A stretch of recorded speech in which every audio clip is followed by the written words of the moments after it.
إلا الله وحده لا شريك له تعظيما لشأنه وأشهد أن محمدا عبده ورسوله الداعي إلى رضوانه صلى الله عليه وعلى آله وأصحابه وإخوانه أما بعد فإخواني في الدين وأخواتي في الله kaum muslimin wal muslimat yang saya cintai dan saya muliakan, rahimani wa rahimakumullah. Semoga Allah Subhanahu wa taala senantiasa mencurahkan rahmatnya kepada kita sekalian.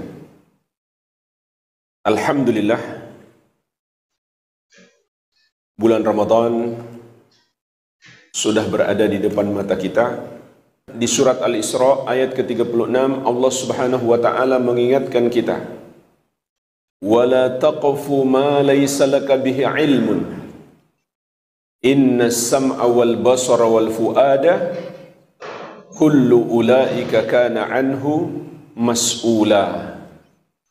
Jangan kamu lakukan, jangan kamu ikuti apa yang kamu tidak punya ilmu tentangnya. Karena sesungguhnya setiap pendengaran, penglihatan dan hati akan dimintai pertanggungjawaban oleh Allah Subhanahu wa taala.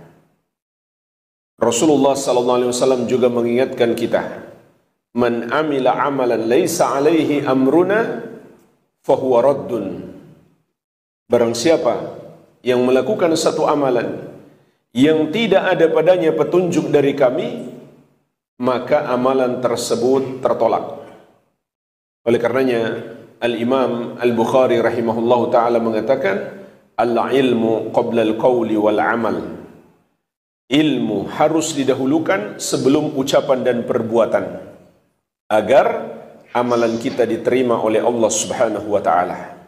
Maka di kesempatan ini kita akan membahas 10 sunnah atau petunjuk-petunjuk Nabi Muhammad SAW di bulan Ramadan. Dan dari 10 ini masih ada cabang-cabangnya. Semoga Allah berikan taufik kepada kita untuk mempelajari dan mengamalkan petunjuk-petunjuk Nabi SAW.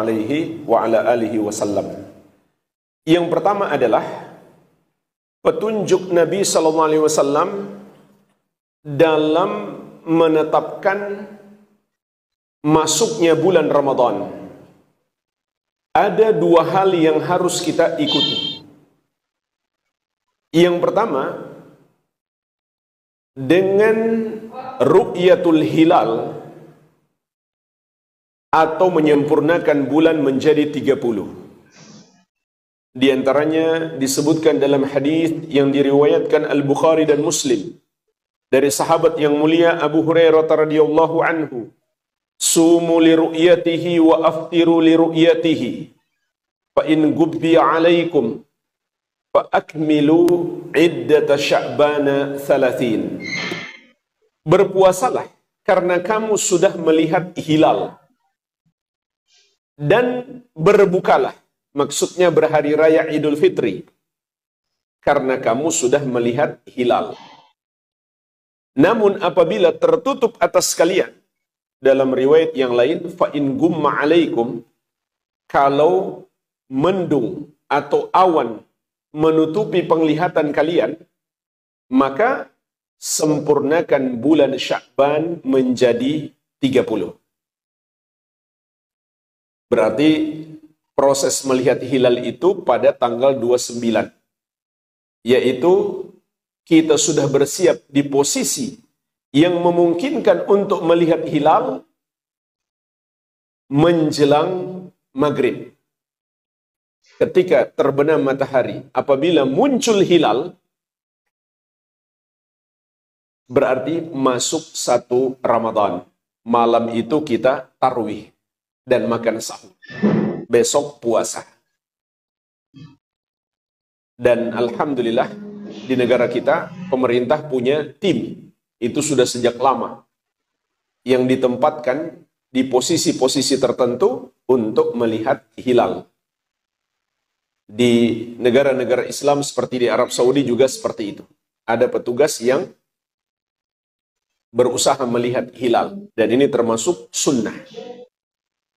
Berusaha melihat hilal Kalau hilal tidak terlihat, seperti yang dicontohkan dalam hadis karena mendung, maka apa yang kita lakukan? Kata Nabi SAW, sempurnakan bulan Sya'ban menjadi 30. Berarti malam itu masih 30 Sya'ban. Besok belum berpuasa. Boleh nggak kita puasa untuk hati-hati? Jangan-jangan hilalnya sebenarnya sudah ada, cuma tertutup awan. Boleh atau tidak? Supaya hati-hati. Jawabannya, itu dilarang oleh Rasulullah sallallahu alaihi wasallam. Beliau bersabda, "La taqaddamu Ramadana bi shaumi yaumin wala yaumain." Jangan kamu mendahului Ramadan dengan berpuasa 1 atau 2 hari sebelumnya. Illa rajulun kana yasumu shauman falyasum. Kecuali orang yang terbiasa berpuasa, maka silahkan dia puasa. Misalkan bertepatan dengan kebiasaan puasa Senin Kamis. Tanggal 30 Sya'ban bertepatan dengan hari Senin. Boleh dia niat puasa sunnah. Atau puasa qadha. Nah, ini juga perlu kita ingatkan.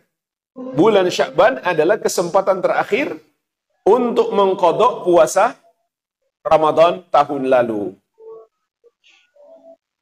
Kalau sampai belum diqadha sampai masuk Ramadan tahun ini, maka itu adalah kesalahan. Sehingga orangnya harus bertobat dan juga tetap harus mengqadha setelah Ramadan tahun ini. Mulai 2 Syawal, dia sudah bisa mengqadha untuk yang tahun lalu yang belum dia qadha. Dan ditambah dengan membayar fidyah, yaitu setengah sok bahan makanan pokok, kurang lebih 1,5 kg beras. Jadi, yang dilarang adalah berpuasa untuk hati-hati.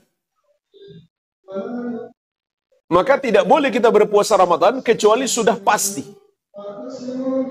Juga kata sahabat yang mulia Ammar bin Yasir radhiyallahu taala anhuma, "Man shama al-yawma alladhi yashukku fihi an-nas faqad asa Abul Qasim sallallahu alaihi wasallam."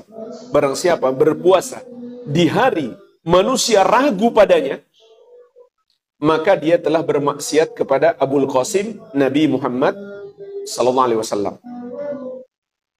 Yang dimaksud dengan hari manusia ragu adalah tanggal 30 Sya'ban. Jangan-jangan sudah masuk 1 Ramadan. Kalau ada orang yang mau berpuasa sok berhati-hati, justru dia menyelisihi petunjuk Nabi sallallahu alaihi wasallam. Berhati-hati itu sebenarnya bagus. Tapi ternyata berhati-hati dalam beragama itu juga harus berdasarkan dalil. Dan ini jemaah sekalian cara yang mudah untuk menentukan awal Ramadan. Tapi kemudian orang-orang Syiah dan selain mereka memunculkan cara baru yang mereka sebut dengan hisab. Meskipun cara hisab ini sudah ada bahkan sebelum Nabi SAW diutus. Tapi penggunaannya untuk menentukan masuknya bulan itu baru dilakukan belakangan. Menyelisihi ijma' salaf. Oleh karenanya Imam Nawawi rahimahullah mengatakan, yajibu shaumu Ramadan bistikmali Sya'ban 30 au ru'yati hilalihi. Wajib berpuasa Ramadan dengan menyempurnakan bulan Sya'ban menjadi 30 hari atau melihat hilal Ramadan. Dan Imam Ibnu Hajar sebagaimana dalam Fathul Bari mengatakan, wa qad dhahaba qaumun ila ar-ruju' ila ahli tasyir fi dzalika wa humur rawafid. Sebagian orang berpendapat untuk merujuk kepada ahli hisab dalam penetapan bulan. Mereka itu adalah Syiah Rafidah. Wa nukila an ba'dil fuqaha muwafaqatuhum, namun dinukil dari sebagian ahli fikih menyepakati cara mereka. Qala al-Baji, maka Imam al-Baji mengatakan, wa ijma'u salafis salih hujjatun alaihim. Ijma' as-salafus salih merupakan hujjah atas mereka, artinya membantah mereka. Perbuatan mereka menyelisihi ijma'. Wa qala Ibnu Bazizah wa huwa madhhabun batil. Ibnu Bazizah berkata, itu adalah pendapat yang batil. Jadi yang diajarkan Nabi SAW adalah cara yang sederhana, yang mudah bagi kita. Namun tidak mengapa misalkan kita mau melihat pakai alat, boleh. Sebagaimana difatwakan Imam Ibn Baz rahimahullah, tidak masalah kita mau melihat hilal pakai alat, semacam teropong. Yang penting hilalnya terlihat. Mau pakai alat, mau mata telanjang, tanpa alat, kalau sudah muncul hilal, bagaimanapun bentuk hilal, yang penting sudah ada. Berapa derajat pun, sekarang mereka selalu perdebatkan bentuk hilal begini sudah berapa derajat, itu semua nggak ada di dalam sunnah. Yang penting kelihatan, sudah masuk 1 Ramadan. Kalau tidak kelihatan, biarpun prediksinya sudah kelihatan, tapi jelas-jelas nggak kelihatan, maka kata Nabi SAW, sempurnakan bulan menjadi 30. Kemudian jemaah sekalian, ketentuan yang kedua dalam menentukan masuknya Ramadan adalah mengikuti keputusan pemerintah. Di antaranya diingatkan Nabi SAW dalam hadis yang diriwayatkan At-Tirmidzi, juga dari sahabat yang mulia Abu Hurairah radhiyallahu anhu, as-sawmu yawma tasumun wal fitru yawma tuftirun wal adha yawma tudahhun. Berpuasa adalah hari kalian semua berpuasa, beridul fitri adalah hari kalian semuanya beridul fitri, dan beridul adha adalah hari kalian semuanya beridul adha. Makna hadis ini dijelaskan para ulama, di antaranya oleh Imam As-Sindi di dalam Hasyiah terhadap Ibnu Majah. Wa dhahir anna maknahu, yang zahir, yang nampak jelas bahwa hadis ini maknanya adalah anna hadhil umur laisa lil ahadi fiha dakhlun, bahwa dalam urusan-urusan ini, yaitu penetapan bulan Ramadan dan hari raya, tidak ada campur tangan individu-individu masyarakat ataupun ormas-ormas di dalamnya. Walaysa lahum at-tafarrud fiha, tidak boleh mereka menentukan sendiri. Dan ini adalah penampakan yang menunjukkan umat Islam tidak bersatu. Kalau sebagian sudah menentukan hari raya sementara yang lain masih puasa, maka sebagian sudah bersenang-senang, yang lain masih menahan lapar. Dan termasuk sunnah di hari raya adalah bersenang-senang, itu sunnah. Sementara yang lain masih menahan lapar. Itu menunjukkan pemandangan yang tidak bagus. Kata beliau, balil amru fiha ilal imam wal jamaah, maka urusan ini harus diserahkan kepada pemimpin dan pemerintah. Wa yajibu alal ahad tiba'uhum lil imam wal jamaah, dan wajib bagi masyarakat untuk mengikuti keputusan pemimpin dan pemerintah. Hikmahnya adalah agar terjadi persatuan. Bahkan jemaah sekalian, andai seseorang melihat hilal, tapi kemudian persaksiannya tidak diakui oleh pemerintah, apa yang harus dia lakukan? Memang di sini ada khilaf ulama, tapi pendapat yang kuat adalah dia belum boleh berpuasa, tetap mengikuti keputusan pemerintah. Kenapa? Kata Syekhul Islam Ahmad bin Abdul Halim Al-Harrani rahimahullah, ternyata yang dimaksud dengan hilal di dalam syariat bukan sekedar kemunculannya di langit, tapi juga diakui di bumi. Di antara bentuk pengakuan itu adalah diputuskan oleh pemerintah, kemudian menjadi hari berpuasa orang banyak. Karena secara bahasa, hilal itu sendiri dari kata halla washtahara, yang artinya sesuatu yang dikenal, menjadi masyhur di tengah-tengah manusia. Jadi seseorang melihat hilal dan belum diakui oleh yang lainnya, itu pun secara syariat belum disebut sebagai hilal. Maka pendapat yang lebih kuat, meskipun dia sudah melihat hilal tapi pemerintah tidak mengakuinya, dia tidak boleh melakukan puasa, menunggu keputusan pemerintah. Inilah jemaah sekalian, petunjuk Nabi SAW yang pertama dalam menetapkan awal bulan maupun akhir bulan dan hari raya. Yang kedua, sunnah-sunnah terkait makan sahur. Makan sahur jemaah sekalian adalah makan yang penuh dengan keberkahan. Jangan sampai kita tinggalkan. Andai kita lagi kenyang sekalipun, tetaplah makan sahur, meskipun hanya dengan seteguk air. Rasulullah SAW bersabda, tasahharu walau bijur'atin min ma'in. Makan sahurlah kalian meski hanya dengan seteguk air. Juga Nabi SAW bersabda, tasahharu fa inna fis sahuri barakah. Makan sahurlah kalian karena dalam makan sahur itu ada keberkahan. Banyak sekali keberkahan dalam makan sahur. Minimalnya itu adalah ibadah, bukan makan biasa. Dan ittiba kepada Nabi SAW.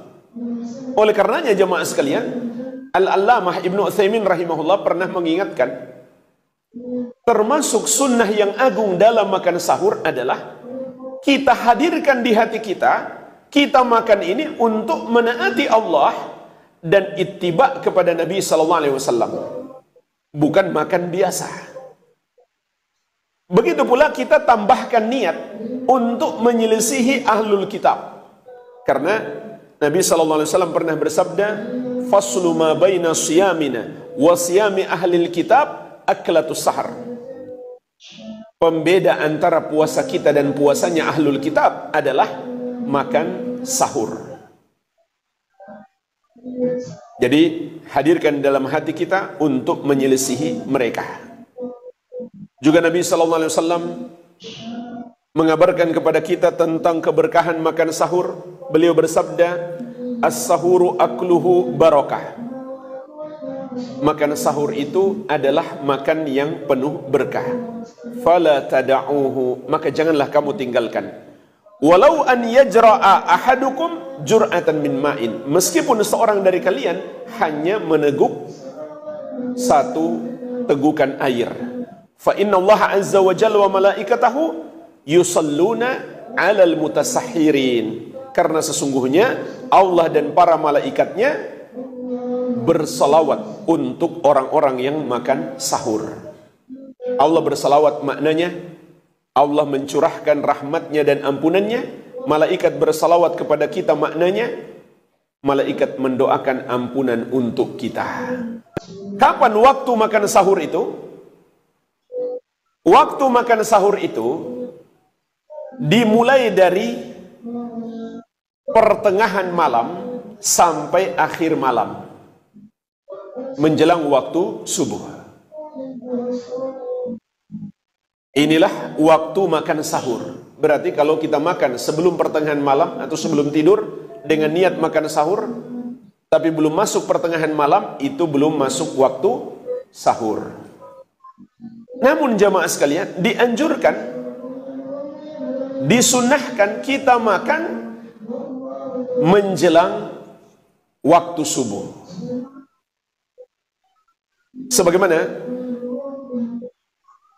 dikatakan oleh tabi'in yang mulia Amr bin Maimun rahimahullahu ta'ala, kana ashabu Rasulillah sallallahu alaihi wasallam a'jalan nasi iftaran wa abta'ahum suhura. Para sahabat Nabi sallallahu alaihi wasallam adalah orang-orang yang paling cepat berbuka puasa kalau sudah masuk waktunya dan paling lambat makan sahur. Tepatnya di jam berapa? Maka kita bisa mengukur dari penjelasan Zaid bin Thabit. Sebagaimana diriwayatkan oleh Anas bin Malik radhiyallahu anhu dari sahabat yang mulia Zaid bin Thabit radhiyallahu taala anhu, beliau mengatakan, tasaharna ma'an Nabi sallallahu alaihi wasallam, thumma qama ila sholati. Kami makan sahur bersama Nabi Muhammad sallallahu alaihi wasallam, kemudian beliau bangkit untuk melakukan sholat. Qultu, aku pun bertanya, yaitu Anas bertanya kepada Zaid bin Thabit, kam kana bainal adzan was sahur? Berapa jarak antara adzan dan sahur? Qala, beliau menjawab, qadru khamsina ayah, seukuran membaca 50 ayat. Al-Allamah Ibnu Utsaimin rahimahullah mengatakan, kurang lebih antara 10 sampai 15 menit. Itulah jarak Nabi sallallahu alaihi wasallam selesai makan sahur dan waktu subuh. Artinya tidak mepet banget ya ke waktu subuh. Kasih jarak paling tidak 10 menit. Belum lagi kita persiapan-persiapan untuk sholat subuh, agar kita tidak terlambat sholat berjamaah. Begitu pula melakukan sholat sunnah qobliyah subuh. Tetapi jemaah sekalian, ini tidak bermakna di waktu 10 menit tersebut kita sudah nggak boleh makan dan puasa sudah dimulai. Tidak. Puasa itu dimulai apabila masuk waktu subuh. Sebagaimana di surat Al-Baqarah ayat 187 Allah mengatakan, wa kulu washrabu hatta yatabayyana lakumul khaytul abyadu minal khaytil aswadi minal fajar. Makan dan minumlah kalian sampai menjadi jelas benang putih dari benang yang hitam, yaitu terbit fajar. Artinya, andai ada orang terlambat sahur, baru bangun, masih ada 5 menit, tidak mengapa. Dia makan sahur. 1 menit pun masih bisa. Minum air, makan 1 kue, maka tidak mengapa.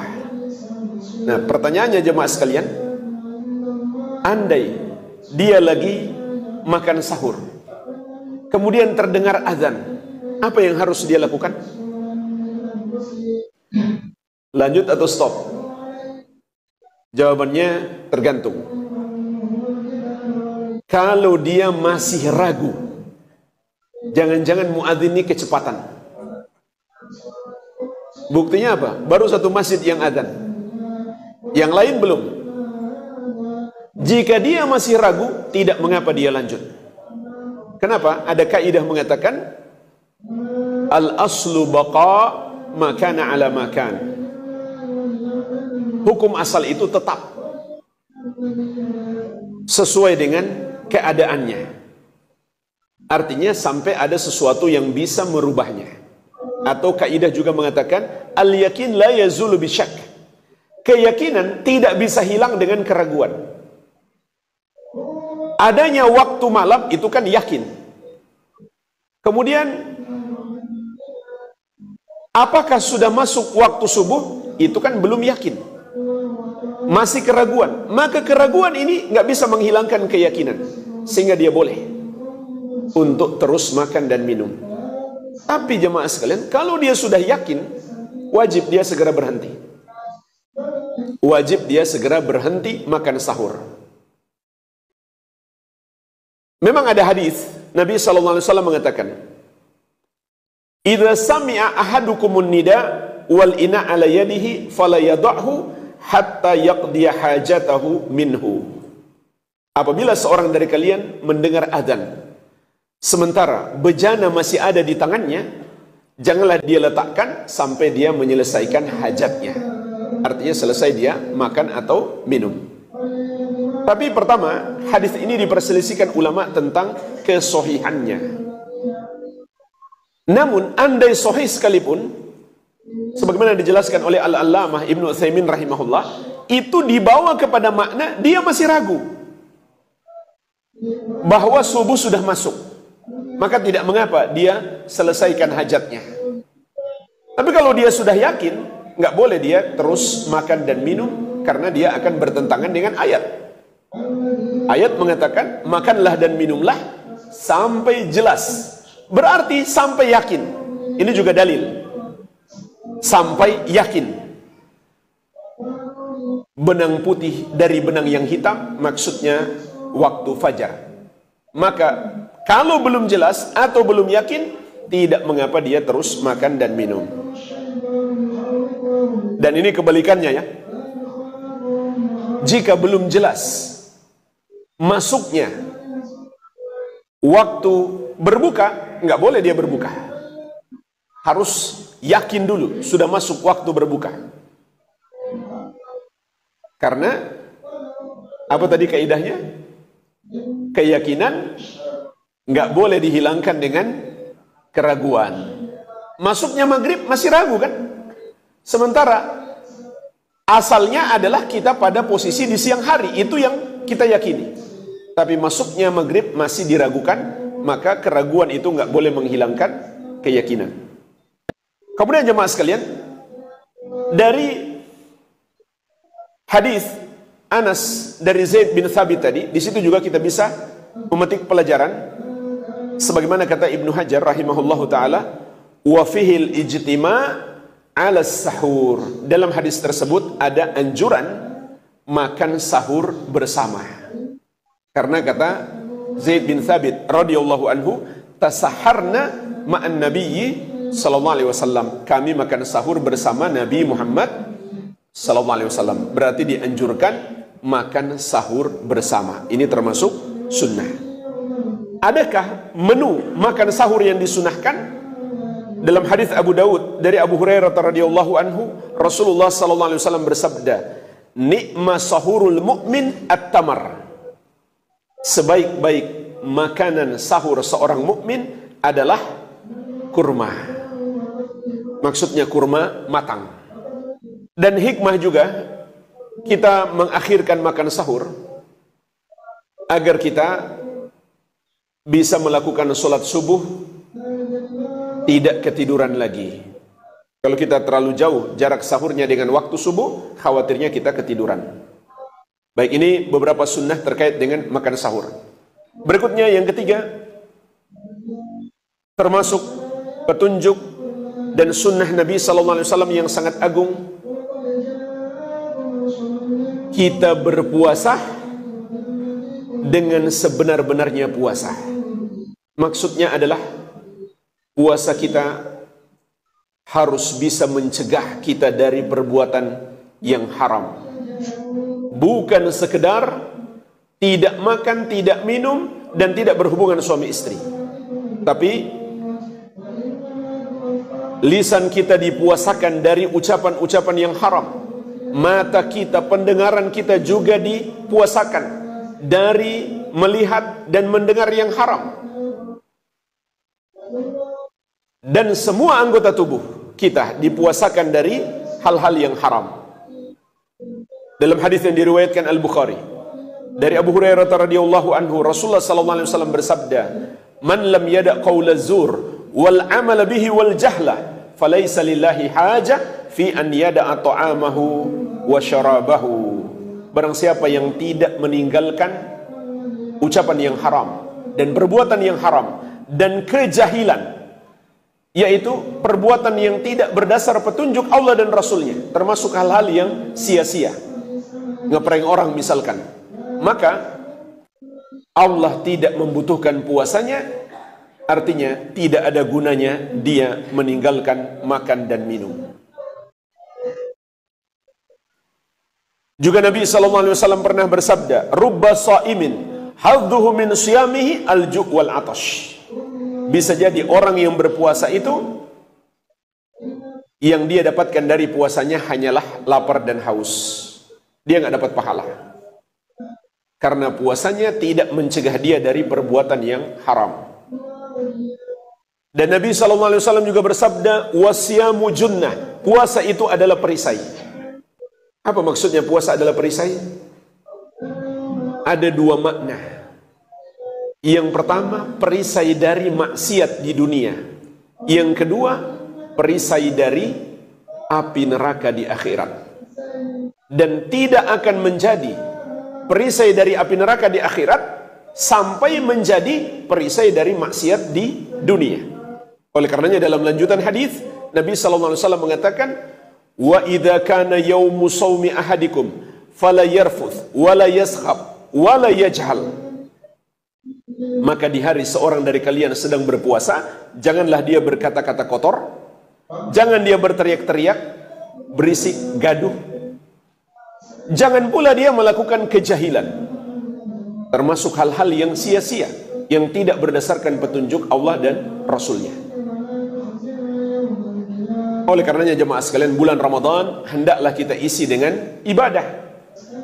Hindari hal-hal yang sia-sia, apalagi yang haram. Sebagian orang malah melakukan perbuatan sia-sia yang di luar bulan Ramadan tidak dia lakukan. Contoh, main kartu dari ba'da tarawih sampai sahur. Padahal di luar bulan Ramadan dia nggak melakukan itu. Ini sesuatu yang sangat disayangkan. Terutama sedang berpuasa, jauhilah hal yang sia-sia, apalagi yang haram. Dan kesia-siaan yang paling banyak menyita waktu adalah menonton TV, menonton YouTube, scroll HP. Ini sepele, cuma gini-gini tangannya, tapi habis sejam, 2 jam nggak kerasa. Sampai kata Nabi SAW, orang yang berpuasa itu, wa in syatamahu ahadun aw qatalahu falyaqul inni shaimun. Apabila ada orang yang mencacinya atau mengajaknya bertengkar, tidak dia layani, dia sabar, dia tahan emosinya, dan dia berkata, aku sedang puasa. Apakah itu bermakna tunggu sampai aku berbuka? Tentu tidak.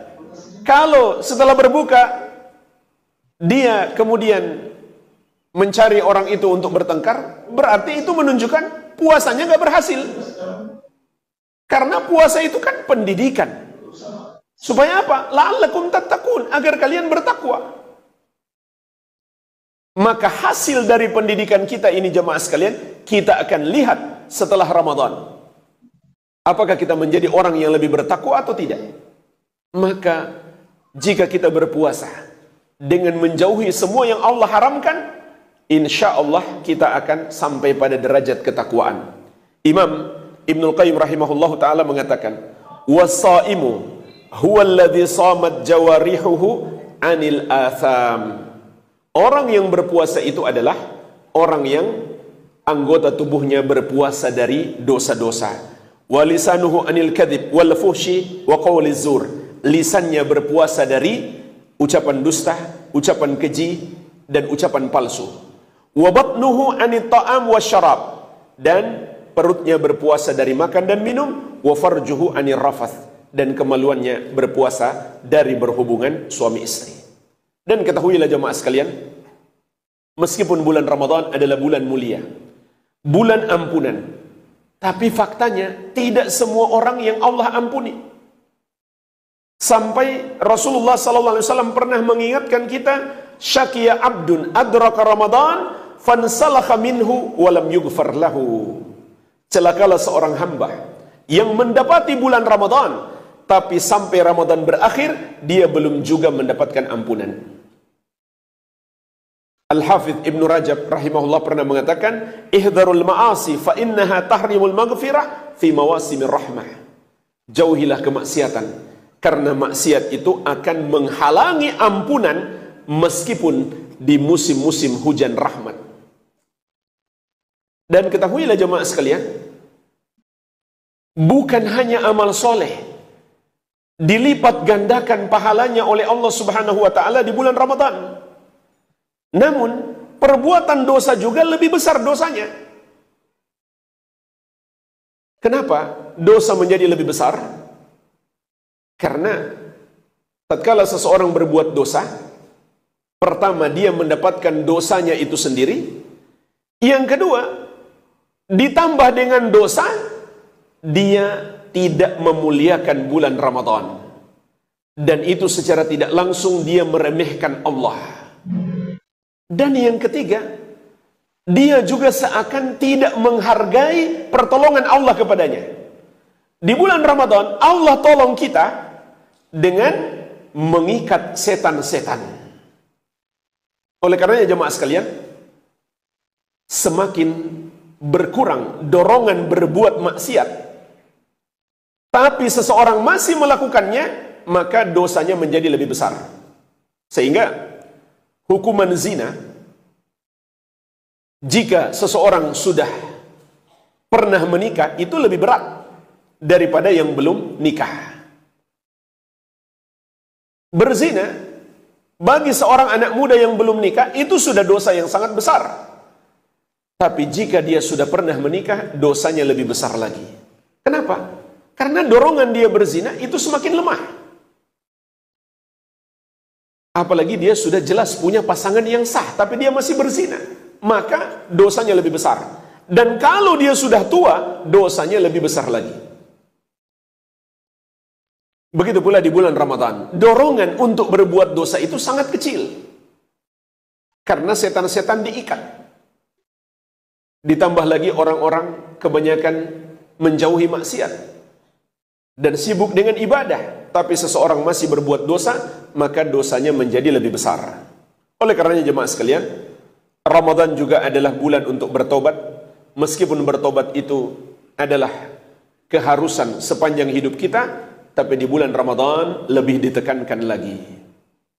Kemudian yang keempat, termasuk petunjuk Nabi SAW yang sangat agung di bulan Ramadan adalah meningkatkan ibadah, membaca dan mempelajari Al-Quran. Allah Subhanahu wa taala di surat Al-Baqarah ayat 185 menegaskan, "Syahrul Ramadan alladzi unzila fihi al-Qur'an hudal linnasi wa bayyinatin minal huda wal furqan."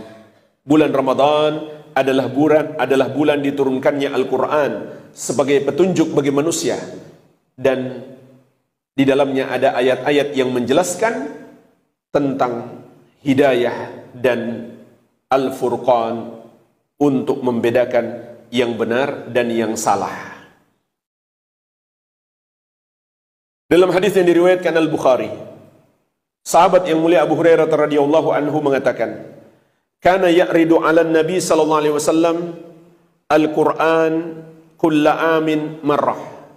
Malaikat Jibril setiap tahun di bulan Ramadan datang membaca Al-Quran kepada Nabi sallallahu alaihi wasallam, atau sebaliknya, Nabi sallallahu alaihi wasallam yang membaca dan malaikat Jibril yang menyimak. Fa'arada alaihi marratain fil amil ladzi qubida fihi. Namun di tahun Nabi sallallahu alaihi wasallam wafat di bulan Ramadan, malaikat Jibril sampai 2 kali membaca Al-Quran dari awal sampai akhir kepada Nabi Muhammad sallallahu alaihi wa ala alihi wasallam. Ini menunjukkan kepada kita jemaah sekalian, bulan Ramadan lebih ditingkatkan lagi membaca Al-Quran. Secara khusus, malaikat Jibril datang kepada Nabi sallallahu alaihi wasallam di bulan Ramadan untuk urusan Al-Quran. Dan para ulama salaf, para sahabat, tabi'in dan tabi'ut tabi'in, mereka lebih fokus kepada Al-Quran di bulan Ramadan. Dan paling tidak jemaah sekalian, kita targetkan minimalnya dalam membaca Al-Quran 1 kali khatam. Itu batas paling minimal. Kalau bisa 2 kali tentu lebih bagus, 3 kali lebih bagus, 4 kali lebih bagus. Namun juga berusaha mempelajari tafsirnya. Apakah mendengarkan kajian tafsir atau membaca kitab-kitab tafsir? Ini juga dianjurkan di bulan Ramadan. Kita lebih fokus kepada Al-Quran. Kemudian yang kelima, hendaklah kita meningkatkan sedekah. Sedekah sangat dianjurkan di dalam maupun di bulan Ramadan. Tapi di bulan Ramadan lebih ditekankan lagi. Sebagaimana dalam hadis yang diriwayatkan Al-Bukhari dan Muslim dari Ibnu Abbas radhiyallahu anhuma, beliau mengatakan, "Kana Rasulullah sallallahu alaihi wasallam ajwadan nas. Wa kana ajwadu ma yakunu fi Ramadan hina yalqahu Jibril." Rasulullah sallallahu alaihi wasallam adalah orang yang paling dermawan, yang paling suka berbuat baik, dan beliau akan semakin dermawan, akan semakin banyak kebaikannya di bulan Ramadan ketika ditemui oleh malaikat Jibril alaihi salam. Jemaah sekalian, Hadis ini juga menunjukkan keutamaan Nabi kita, Nabi Muhammad sallallahu alaihi wasallam. Kita semua tahu beliau di masa hidupnya bukan orang yang paling kaya. Bahkan tidak bisa juga disebut orang kaya. Meskipun tidak bisa juga disebut orang miskin. Ada sahabat-sahabat yang lebih kaya daripada beliau. Ada Abu Bakar, ada Uthman bin Affan, ada Abdurrahman bin Auf. Tapi ternyata yang lebih dikenal, lebih banyak bersedekahnya adalah Nabi Muhammad sallallahu alaihi wasallam. Ini luar biasa. Jadi sedekah ini bukan semata-mata soal harta, tapi keinginan untuk berbagi, keinginan untuk berkorban meskipun sedikit. Sehingga Nabi sallallahu alaihi wasallam pernah bersabda, "Fattakun nar walau bisyikki tamratin." Bentengi dirimu dari api neraka meskipun hanya bersedekah sepotong kurma. Bukan sebutir kurma, sepotong kurma. Artinya, kita andai punya makanan sebutir kurma saja, masih mungkin dibagi dua. Separuh kita makan, separuh kita sedekah. Maka lakukanlah. Bisa jadi itu yang membentengi kita dari api neraka. Maka kata Ibnu Abbas radhiyallahu anhuma, di bulan Ramadan beliau semakin dermawan. Wa kana yalqahu fi kulli lailatin min Ramadan fayudarisuhul Qur'an. Dan malaikat Jibril datang setiap malam di bulan Ramadan untuk mudarasah Al-Qur'an. Terkadang beliau yang membaca, terkadang Nabi sallallahu alaihi wasallam yang membaca, dan beliau malaikat Jibril memperhatikan. Fala Rasulullah sallallahu alaihi wasallam ajwadu bil khair min ar-rihil mursalah. Maka ketika itu Rasulullah sallallahu alaihi wasallam sangat dermawan dan semangat berbuat kebaikan melebihi angin yang berhembus. Jadi dianjurkan kita meningkatkan sedekah di bulan Ramadan. Al-Allamah Ibnu Baz rahimahullah memberikan nasihat. Fa'akthiru fihi rahimakumullah minas salawat was sadaqat wa qiraatil Qur'an wal ihsan ilal fuqara wal masakin wal aitam. Maka perbanyaklah di bulan itu, semoga Allah merahmatimu, untuk melakukan solat, bersedekah, membaca Al-Quran, dan berbuat baik kepada orang-orang fakir, miskin, dan anak-anak yatim. Wa qad kana Rasulullah sallallahu alaihi wasallam ajwadun nas wa kana ajwadu ma yakunu fi Ramadan. Dan Nabi sallallahu alaihi wasallam adalah orang yang paling dermawan. Dan beliau akan semakin dermawan di bulan Ramadan. Fata'assau bi nabiyyikum sallallahu alaihi wasallam. Maka ittiba'lah kepada nabi kalian Muhammad sallallahu alaihi wasallam. Wattadu bihi fi mudafa'atil jud wal ihsan fi syahri Ramadan. Ikutilah beliau dalam meningkatkan kedermawanan dan berbuat baik di bulan Ramadan. Wa a'inu ikhwanakum al-fuqara. Tolonglah saudara-saudaramu yang fakir ala siyam wal qiyam, untuk melakukan puasa dan solat malam, sehingga mereka bisa tenang berpuasa dan solat malam. Bantulah mereka. Wahtasibu ajra dzalika indal malikil alam, dan berharaplah pahala itu di sisi Allah yang maha kuasa lagi maha mengetahui. Berikutnya jemaah sekalian, yang keenam, banyak berdoa. Termasuk sunnah yang sangat agung di bulan Ramadan, kita banyak berdoa.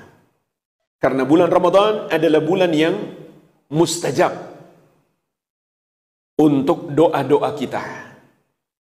Dan di dalam Al-Quran ada 5 ayat yang diistilahkan para ulama dengan ayatus siyam, ayat-ayat puasa.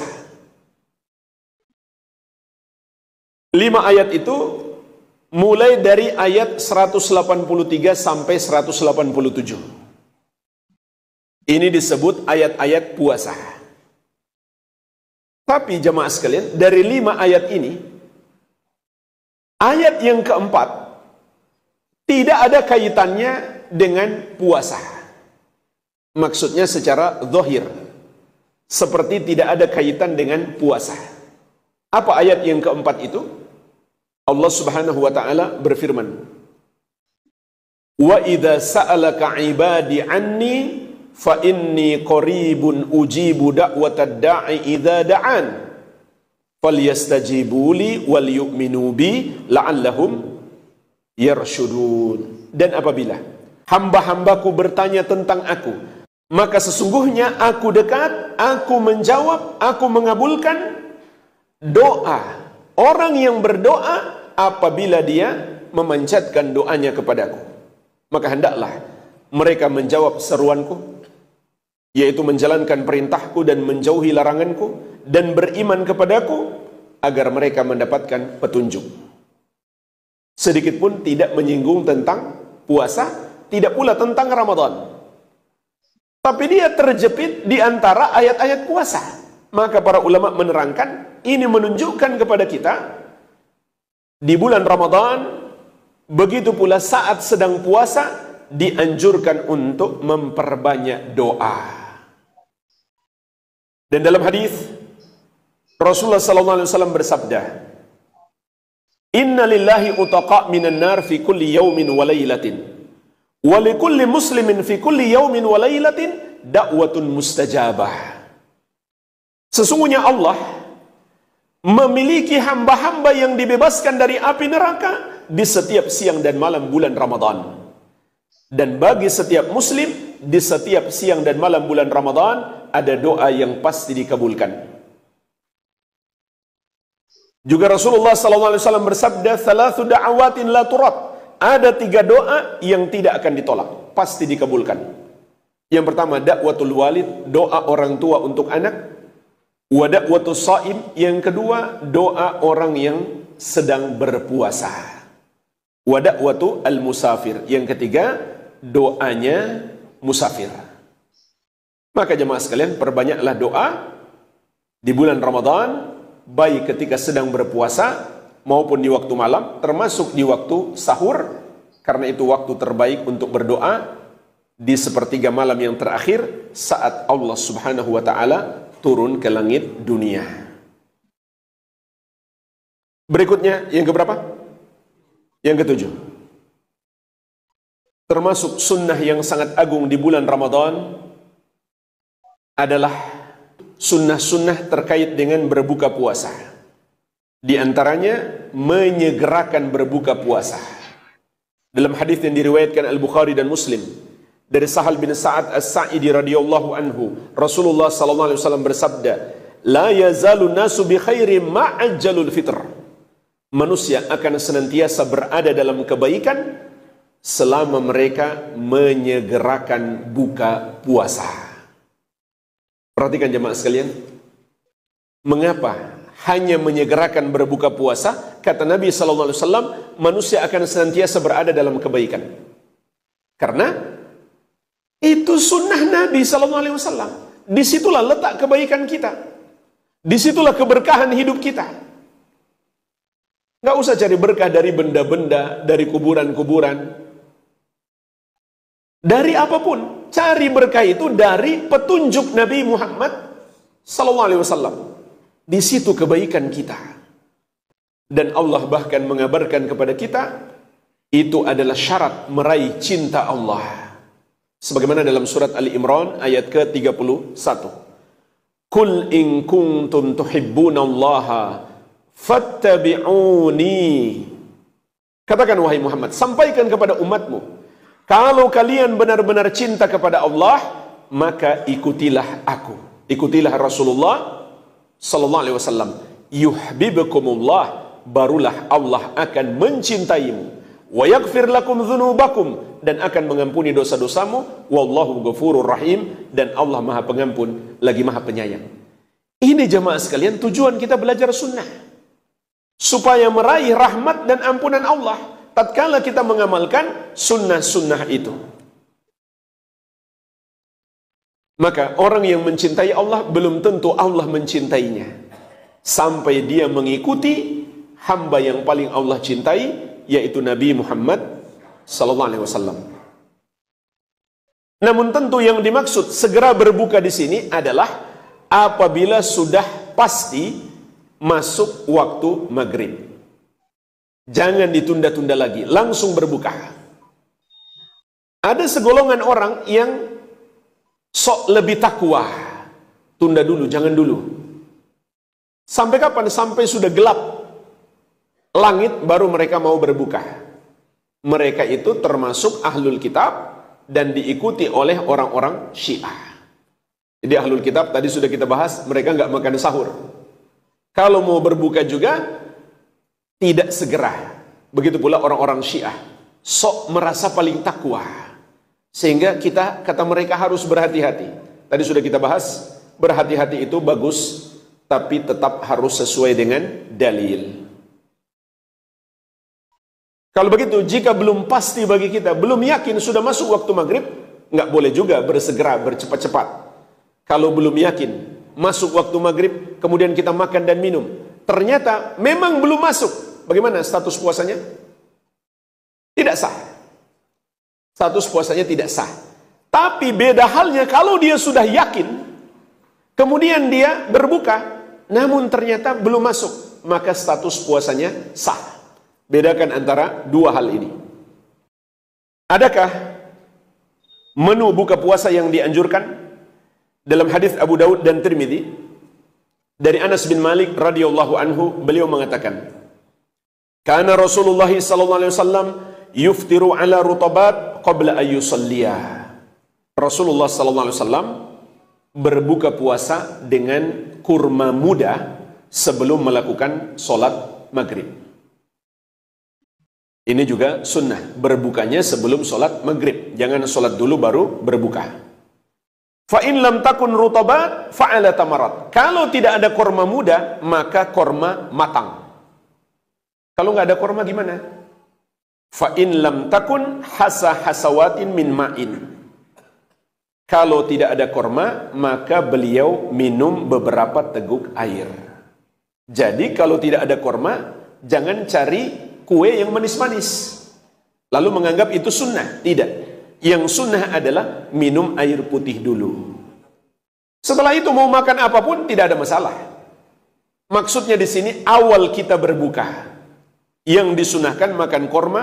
Kalau tidak ada korma maka air putih. Jangan langsung ke kue. Nanti setelah air putih baru makan kue, tidak ada masalah. Dan tidak ada sunnah berbuka dengan yang manis-manis. Yang sunnah dengan korma, kalau nggak ada korma dengan air putih. Apakah ada dalilnya ketika berbuka puasa dengan bilangan korma ganjil? Jawabannya tidak ada dalilnya. Yang ada dalilnya adalah makan pagi tanggal 1 Syawal sebelum berangkat sholat Idul Fitri. Itu ada sunnahnya kita makan korma minimal 3. Kalau mau nambah 5. Kalau mau nambah jadi 7. Ini sunnah. Tapi untuk buka puasa tidak ada dalil yang menunjukkan demikian. Dan juga jemaah sekalian, sangat dianjurkan memberi makan berbuka puasa kepada orang lain. Ini juga masuk dalam anjuran bersedekah.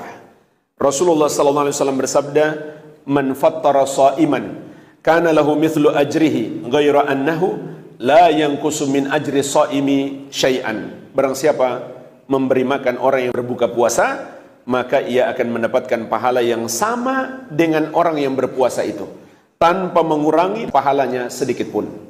Jadi bayangkan kalau dia ngasih buka puasa kepada 100 orang, dia dapat pahala puasa 100 orang. Adakah doa khusus berbuka puasa? Di sini ada perbedaan pendapat ulama. Semua hadis-hadis yang berbicara tentang doa buka puasa tidak lepas dari kelemahan. Sehingga ulama berbeda pendapat, apakah ada doa khusus atau tidak. Pendapat yang dikuatkan Imam Muqbil bin Hadi rahimahullah, imam ahli hadis dari negeri Yaman, tidak ada satu hadis pun yang sahih. Tapi kalau kita menganggap yakin ada hadis sahih, maka tidak mengapa kita amalkan. Syekh Al-Albani rahimahullah, beliau mensahihkan hadis dhahabat dhama wa batallatil uruqu wa thabatal ajru insyaallah. Tapi ulama yang lainnya mendoifkannya. Cuma ada satu yang paling penting, jangan lupa doa makan. Karena saking semangatnya mau berbuka sampai lupa doa makan. Baca bismillah, itu harus diucapkan. Kita masuk yang ke-8. Termasuk sunnah yang sangat agung di bulan Ramadan adalah solat tarawih. Inilah solat malam di bulan Ramadan. Jika kita di luar bulan Ramadan melakukan solat malam, solat tahajud, maka di bulan Ramadan solat malamnya, solat tahajudnya itulah solat tarawih. Rasulullah SAW bersabda, "Man qama Ramadana imanan wa ihtisaban, ghufira lahu ma taqaddama min dzambih." Barang siapa melakukan solat malam di bulan Ramadan, yaitu solat tarawih, karena iman dan mengharapkan pahala, akan diampuni dosa-dosanya yang telah lalu. Jadi, ini termasuk peluang besar meraih ampunan. Tapi ada syarat. Pertama, solat tarawihnya dilakukan berdasarkan iman.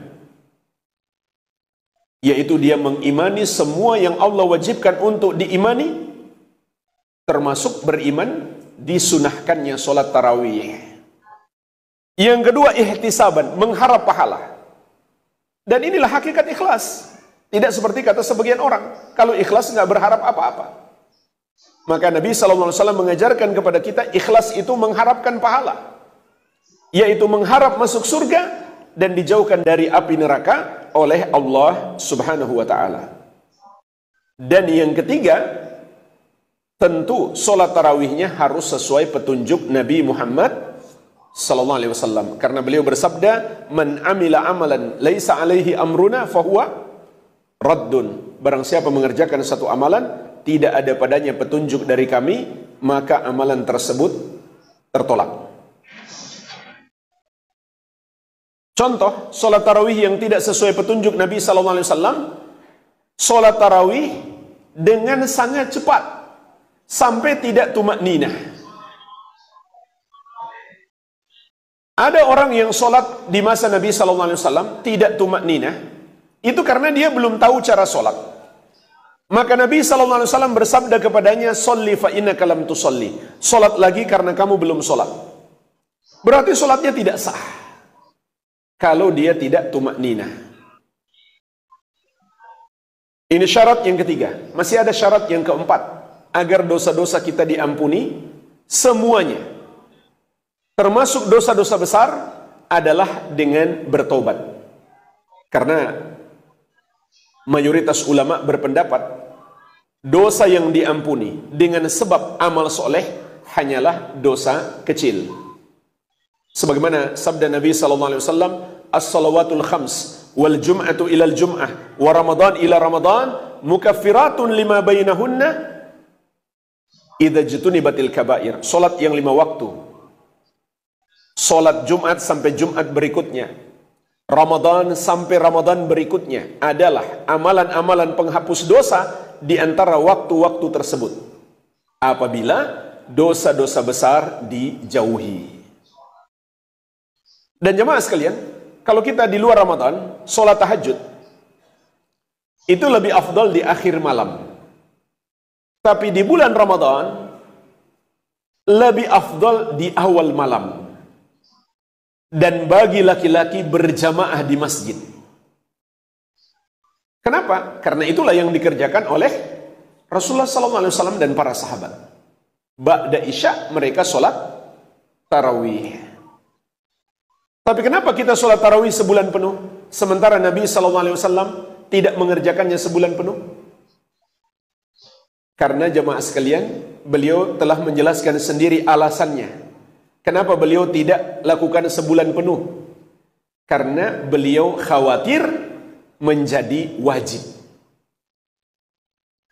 Sehingga beliau tidak sholat tarawih sebulan penuh berjamaah dengan para sahabat. Hanya beberapa hari saja beliau sholat di masjid, lalu sisanya beliau sholat di rumah. Kenapa? Khawatir menjadi wajib. Berarti ketika kekhawatiran itu sudah tidak ada, maka disunahkan sebulan penuh kita di masjid. Sebab ketika Nabi SAW sudah wafat, syariat beliau nggak mungkin berubah lagi. Jadi tidak benar kalau ada yang mengatakan tidak sunnah kalau setiap malam sholat tarawih di masjid. Sunnah. Sholat tarawih setiap malam di masjid, di awal malam langsung ba'da isya. Dan tetap ba'da isya melakukan sholat sunnah ba'diyah. Setelah itu baru sholat tarawih.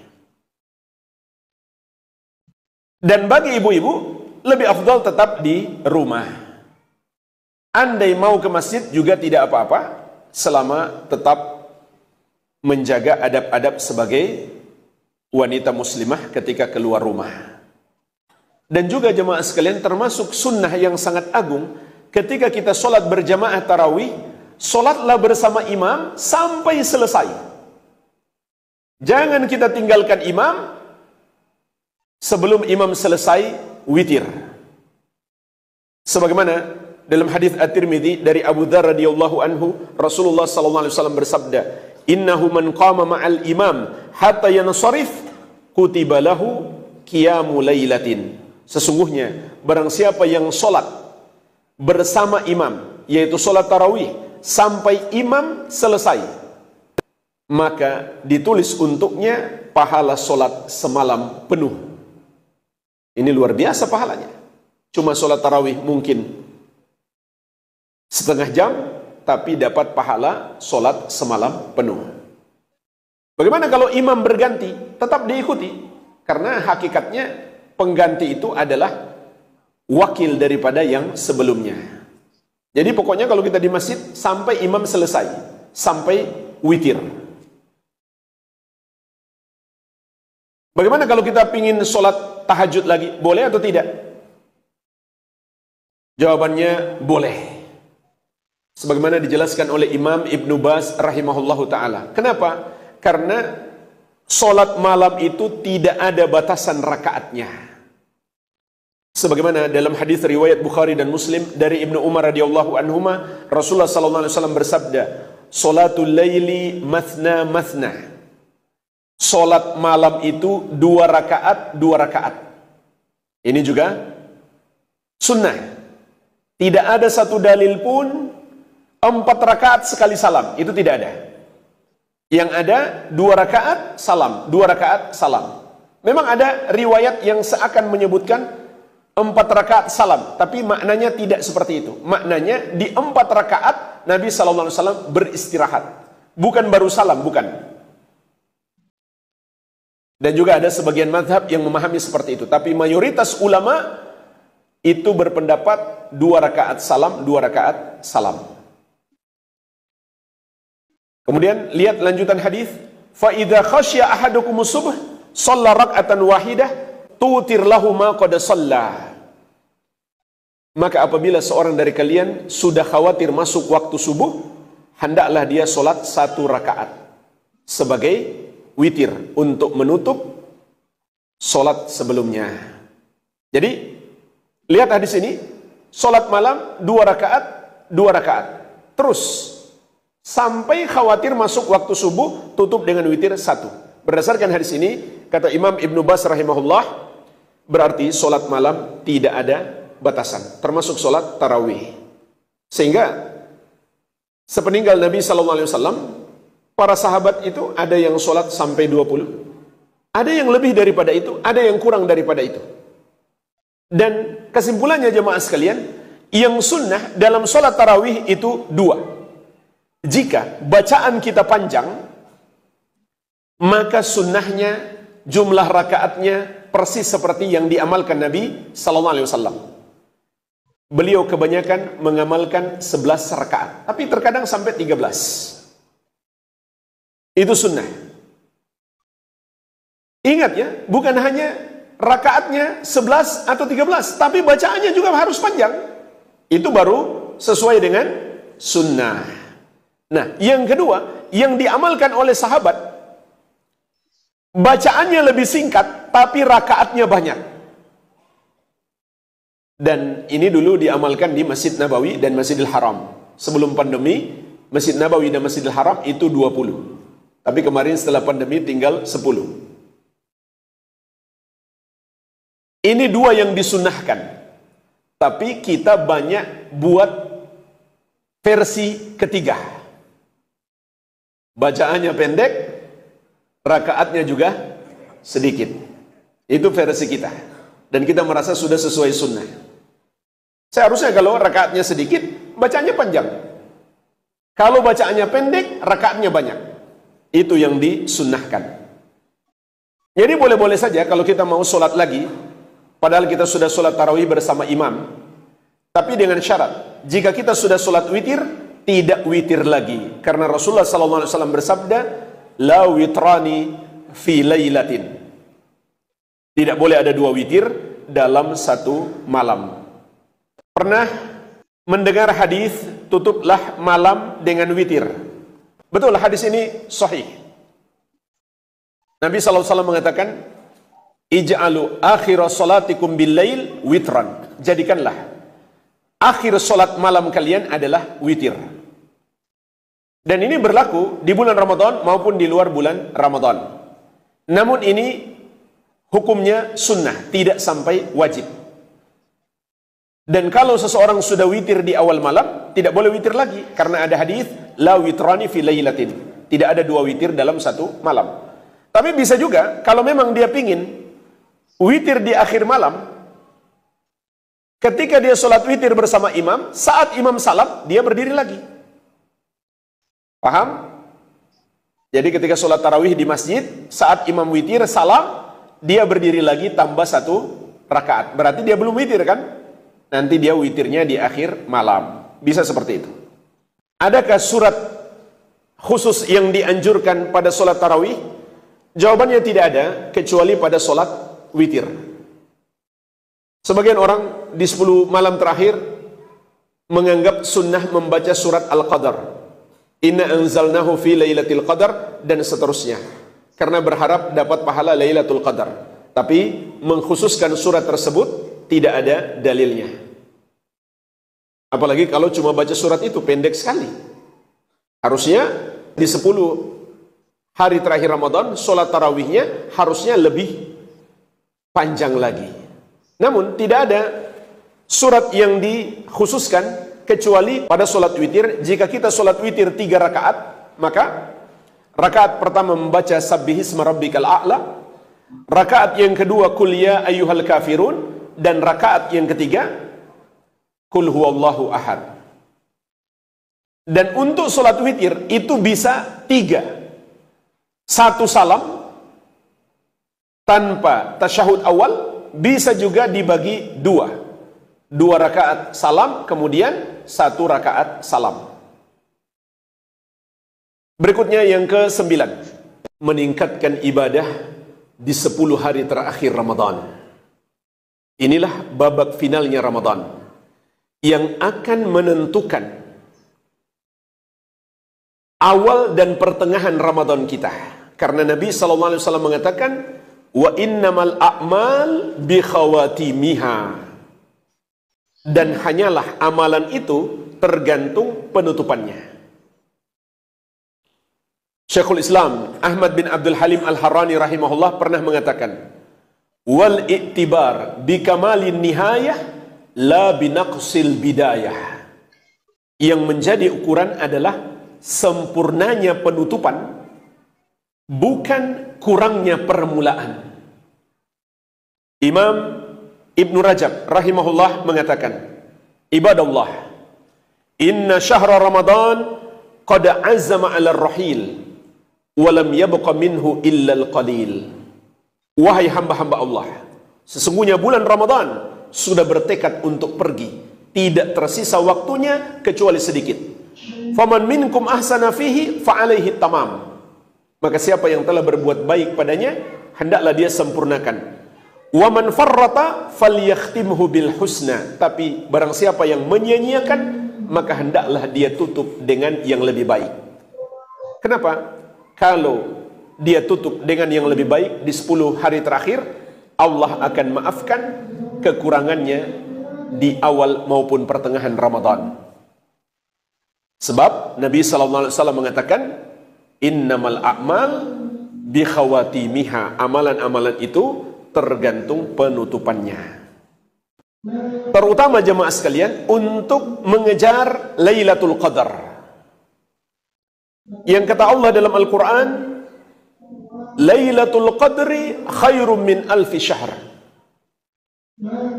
Lailatul Qadar itu lebih baik daripada 1000 bulan. Maksudnya, amal ibadah kita di malam itu pahalanya lebih baik daripada amalan selama 1000 bulan non-stop. bukan 1000 bulan ada jeda, tidak. Tapi amalan 1000 bulan tanpa henti. Sebab kalau kita hidup 1000 bulan, yaitu 83 tahun 4 bulan, tentu nggak mungkin kita ibadahnya tanpa henti. Banyak berhentinya, lebih banyak berhenti ibadah daripada ibadahnya. Apakah dengan melakukan hal yang tidak manfaat atau bahkan kemaksiatan? Tapi maksud 1000 bulan di sini, yang amal ibadah di malam Lailatul Qadar lebih baik adalah 1000 bulan tanpa henti. Dan itu pun nggak disebutkan lebih baik dari 1000 bulan berapa? Apakah 1001? Atau 2000? Atau 3000? Nggak disebut berapa. Artinya, bisa saja Allah lipat gandakan sebanyak-banyaknya sesuai dengan kehendak Allah Subhanahu wa Ta'ala. Jadi, jangan sampai kita sia-siakan Lailatul Qadar. Dan Lailatul Qadar itu tempatnya di 10 malam terakhir. Sebagaimana sabda Nabi sallallahu alaihi wasallam, "Taharrau Lailatul Qadri fil ashril awakhir min Ramadan." Carilah Lailatul Qadar itu di 10 hari terakhir Ramadan. Dan lebih spesifik lagi di malam ganjil. Sebagaimana sabda Nabi sallallahu alaihi wasallam, "Taharrau Lailatul Qadri fil witri minal ashril awakhir min Ramadan." Carilah Lailatul Qadar pada malam ganjil di 10 malam terakhir Ramadan. Tapi jemaah sekalian, perlu kita pahami, malam ganjil 10 hari terakhir Ramadan bisa jadi dihitung dari depan, bisa jadi dihitung dari belakang. Maksudnya gimana? Kalau dihitung dari depan, malam ganjil itu berarti malam 21, 23, 25, 27, 29. Dan kalau dihitung dari belakang, dan bulan Ramadan mencapai 30 hari, maka malam ganjil itu adalah satu malam yang tersisa. Berarti malam 30. Itulah malam yang tersisa terakhir. 3 malam yang tersisa, berarti malam 28. 5 malam yang tersisa, berarti malam 26. 7 malam yang tersisa, berarti malam 24. 9 malam yang tersisa, berarti malam 22. Itu kalau bulan mencapai 30. Penghitungan malam ganjil bisa dihitung dari depan, bisa dihitung dari belakang. Artinya jemaah sekalian, keseluruhan dari 10 malam terakhir Ramadan yang kita hitung dari depan itu malam genap pun mungkin padanya Lailatul Qadar. Maksudnya, jangan sampai kita semangat ibadah cuma di malam ganjil saja, tapi di malam genap kita tidur misalkan. Maka jangan sampai malam genap itu adalah Lailatul Qadar. Kenapa? Karena kalau dihitung dari belakang ternyata itu malam ganjil. Namun kalau bulan hanya 29, maka dihitung dari depan maupun dari belakang malam ganjilnya sama. Cuma kita kan nggak bisa memastikan Ramadan itu 29 atau 30. Kecuali pada hari 29 baru kita bisa pastikan. Apabila muncul hilal berarti masuk Syawal. Kalau tidak, maka sempurnakan bulan menjadi 30. Maksudnya di sini adalah kita jangan sampai menyia-nyiakan satupun malam dari 10 malam bulan Ramadan tersebut. Di 10 malam terakhir Ramadan ini kita meningkatkan ibadah. Meskipun jemaah sekalian, ada anjuran di malam ganjil yang dihitung dari depan itu kita lebih tingkatkan lagi. Karena itulah yang dilakukan oleh Rasulullah sallallahu alaihi wasallam. Jadi kesimpulannya, di 10 hari terakhir Ramadan, amalan apa saja yang dianjurkan kita lakukan? Yang pertama adalah lebih semangat untuk sholat tarawih. Bahkan dianjurkan kita bangunkan keluarga kita untuk sholat tarawih. Sebagaimana kata Ummul Mukminin Aisyah radhiyallahu anha, Kana an-nabiy sallallahu alaihi wasallam idza dakhala al-ashru shadda mi'zarahu wa ahya laylahu wa ayqadha ahlahu. Nabi sallallahu alaihi wasallam apabila masuk 10 hari terakhir Ramadan, beliau kencangkan sarungnya. Di sini ada dua penafsiran. Pertama, beliau kurangi makan agar semangat ibadah, tidak ngantuk-ngantukan. Yang kedua, beliau sama sekali tidak berhubungan suami istri karena beliau melakukan iktikaf. Wa ahya lailahu, dan beliau menghidupkan malamnya. Artinya 10 malam terakhir itu beliau tidak tidur sama sekali, atau tidurnya hanya sedikit sekali untuk memperbanyak ibadah. Wa ayqadha ahlahu, dan beliau membangunkan keluarganya. Juga Nabi SAW bersabda, "Wa man qama lailatal qadri imanan wa ihtisaban, ghufira lahu ma taqaddama min dzambi." Barang siapa yang melakukan solat malam, solat tarawih pada malam Lailatul Qadar karena iman dan mengharapkan pahala, akan diampuni dosa-dosanya yang telah lalu. Kemudian dianjurkan di malam-malam ganjil solatnya lebih ditingkatkan, sebagaimana kata sahabat yang mulia An-Nu'man bin Bashir radhiyallahu anhuma, "Kumna ma'a Rasulillah sallallahu alaihi wasallam fi syahri Ramadan lailata 23 ila thuluthil lail al-awwal." Kami solat bersama Rasulullah sallallahu alaihi wasallam di bulan Ramadan malam ke-23 sampai sepertiga malam yang pertama. Thumma qumna ma'ahu lailata 25 ila nisfil lail. Kemudian kami solat lagi bersama beliau malam ke-25 sampai pertengahan malam. Malam 25 solat tarawih dari ba'da isya sampai tengah malam. Jadi kalau kita ba'da isya kurang lebih setengah 9 sampai kurang lebih jam 12 malam. Bagaimana, siap? Kemudian kata beliau, "Tsumma qumna ma'ahu lailata 27 hatta dhananna alla nudrikal falah." Kemudian kami solat malam bersama beliau pada malam 27 sampai akhir malam, sehingga kami pun mengira kami tidak akan sempat makan sahur. Tapi tentu Nabi SAW dan para sahabat sempat makan sahur. Cuma ini menunjukkan kepada kita malam 27 itu harus lebih ditingkatkan. Kenapa? Karena malam itu yang paling besar kemungkinan terjadi Lailatul Qadar. Meskipun bukan sebuah kepastian, tapi itu kemungkinan terbesarnya. Malam 27 Ramadan. Masya Allah, malam 27 Ramadan, Masjidil Haram tahun lalu sampai 3 km softnya.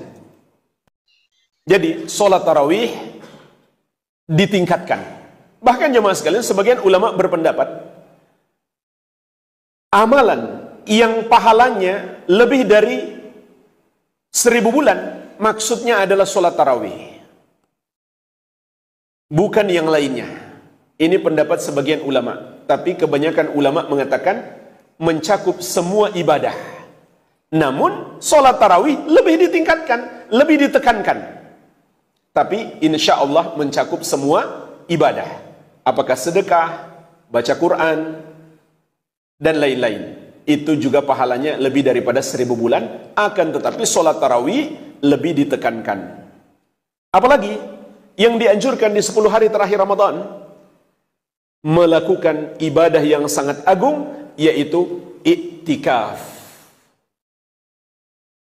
Ini adalah sunnah muakkadah yang sangat ditekankan, karena Rasulullah SAW tidak pernah meninggalkan. Kalau kita bicara sibuk, beliau orang super sibuk. Beliau seorang Nabi dan Rasul, mengurus istri 9 orang, Kemudian beliau kepala negara. Luar biasa kesibukan beliau. Luar biasa banyaknya orang yang perlu kepada beliau.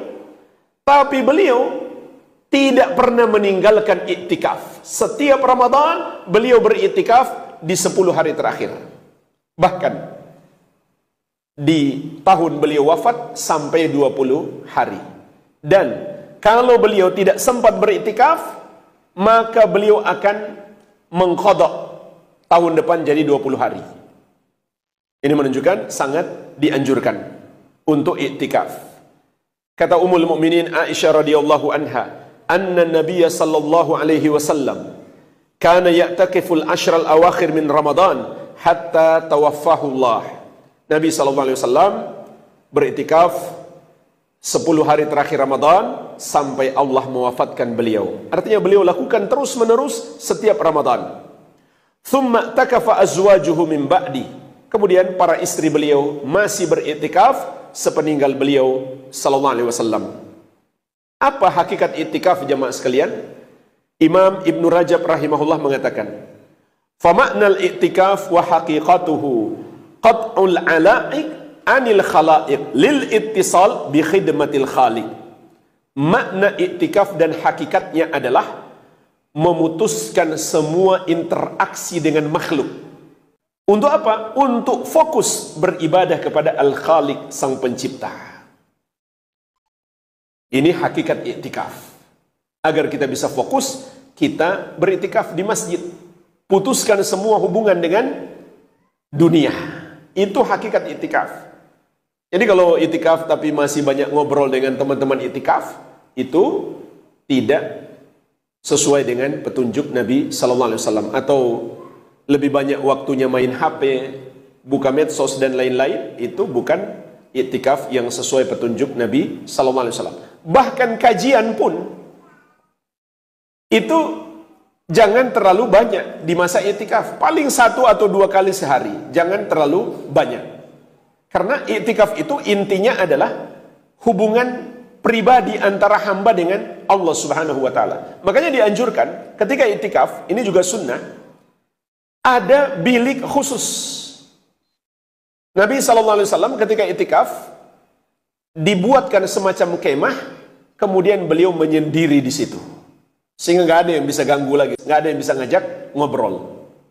Jadi kalau masjidnya luas, bagus, mungkin di bagian belakang untuk dibuat bilik-bilik yang tidak permanen untuk jamaah iktikaf, agar dia bisa fokus ibadah.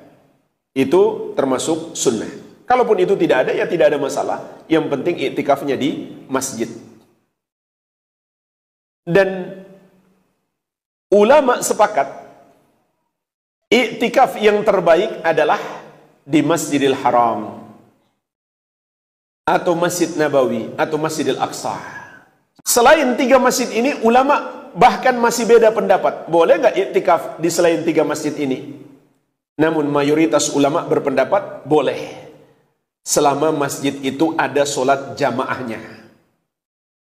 Dan lebih afdal lagi kalau ada solat Jumatnya, sehingga jamaah yang iktikaf ini tidak perlu keluar ke masjid lain. Ini sunnah di 10 hari terakhir Ramadan. Pertanyaannya, bagaimana kalau masih kerja, belum dapat cuti, belum libur? Boleh nggak iktikafnya malam saja? Boleh daripada nggak sama sekali. Yang afdal itu full di masjid 10 hari terakhir Ramadan. Masuknya kapan? Malam 21. Menjelang terbenam matahari sudah bersiap di masjid. Kapan keluarnya? Jika pemerintah sudah mengumumkan masuk hari raya, berarti berakhir iktikaf kita. Karena Ramadan sudah berakhir. Jadi sampai akhir Ramadan baru keluar dari tempat iktikaf. Itu idealnya. Tapi jemaah sekalian, andai seseorang memang nggak ada waktu, dia niat iktikaf, meskipun sebentar, dia dapat pahala iktikaf. Kalau dia niat iktikaf, meskipun hanya 5 menit di masjid, maka dia dapat pahala iktikaf. Apalagi yang dianjurkan di 10 hari terakhir Ramadan, membaca doa yang diajarkan Nabi SAW, Allahumma innaka afuun tuhibbul afwa fa'fu anni. Ini doa yang dianjurkan kita perbanyak di 10 malam terakhir Ramadan. Artinya, ya Allah, sesungguhnya Engkau yang Maha Pemaaf, mencintai pemaafan, maka maafkanlah aku. Intinya adalah doa memohon ampunan. Maka kita pun paham, meraih ampunan Allah di bulan Ramadan itu tujuan utama kita. Karena tidaklah akan bisa seseorang masuk surga hanya berdasarkan amalannya, melainkan karena rahmat dan ampunan Allah Subhanahu wa taala. Yang terakhir jemaah sekalian, yang ke-10 termasuk sunnah di bulan Ramadan adalah melakukan umrah. Sebagaimana sabda Nabi sallallahu alaihi wasallam, "Fa inna umratan fi Ramadan taqdi hajjatan ma'i." Sesungguhnya umrah di bulan Ramadan pahalanya seperti haji bersamaku. Berarti sangat dianjurkan melakukan umrah di bulan Ramadan. Terlebih lagi kalau kita bisa iktikaf di Masjidil Haram ataupun di Masjid Nabawi, tentu itu lebih afdal lagi. Walhamdulillah, inilah pembahasan singkat 10 sunnah yang bisa kita amalkan di bulan Ramadan. Semoga Allah memberikan taufik kepada kita semuanya untuk dapat mengamalkannya, dan semoga Allah menerima amal ibadah kita. Wabillahi taufik, walhamdulillahi rabbil alamin.